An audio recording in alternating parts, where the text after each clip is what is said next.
Hello everybody, it's Matt Anderson from The Road Not Taken with 3 gems in 3 minutes about this week's podcast featuring Peter Braxton, who was the very first pilot over New York City on September the 11th, 2001, on his very first day out of the academy training, which is an amazing story.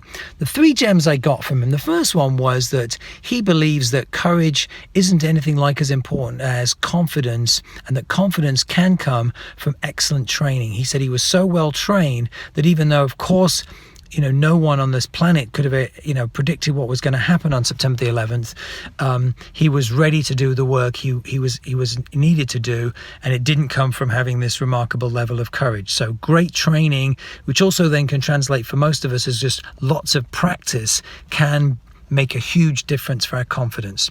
The second gem was that, interestingly, he feels that getting out of the military is something that generally, most people that are service veterans aren't well prepared for, and that what helped him most was being he didn't use these words, I would use being resourceful and having good initiative. He realized that he'd had great training to be successful in the military, and so for him, he went to business school and got completely different training that helped him, and it was sort of a different substitute, basically. So in other words, again, for people making a transition, what might be a substitute, alternative, positive activity that would help you transition better. So I thought that was really interesting. And then the third thing he talked about that left a big impact for me was the whole thing around, 2 things really. One was decisiveness. In other words, when you're in a fighter jet, you have to make decisions. So even if you make a bad decision, you can correct quickly, but you can't make no decision.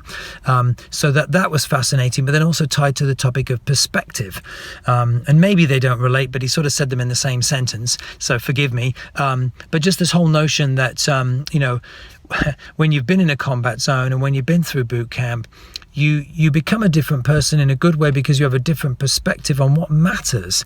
And he said in many ways it's a wonderful perspective in that, he doesn't get bent out of shape by bad drivers, by having to wait in queues and lines that are frustrating, because he knows what really matters in life because he's seen it. And I think many of us could do with a dose of of a healthy perspective, probably a lot more often, even if it's perhaps helping someone in a situation much worse than us, just to give us a perspective so that we don't feel negatively on certain days, or I should say when we do feel that way, that there's an alternative activity that can be positive. So just finding different ways to have a healthy sense of perspective. Matt Anderson, The Road Not Taken. Tune in. Thanks. Bye.